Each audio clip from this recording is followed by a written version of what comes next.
Time to get a check on the weather now. And nationwide rain has cooled down the recent heat wave, but we should brace for flashes of lightning and gusty winds for the rest of the evening. Let's get more from our Michelle Park at the Weather Center. Michelle.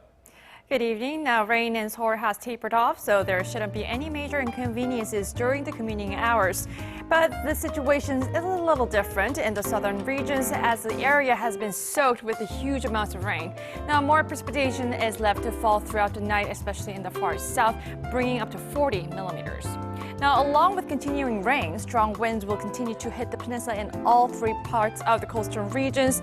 Now, due to the strong winds, there may be cancellations or changes in flight schedules, so check your flight informations ahead of time.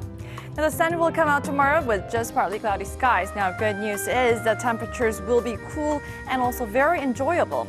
Now, even for Beijing and Tokyo, the weather will stay cooler than the recent days. Checking out our readings in detail. Now, the nation will be waking up to a cooler morning tomorrow. Seoul and Gwangju topping out to 13 degrees Celsius in the morning and a few notches warmer for the southern regions.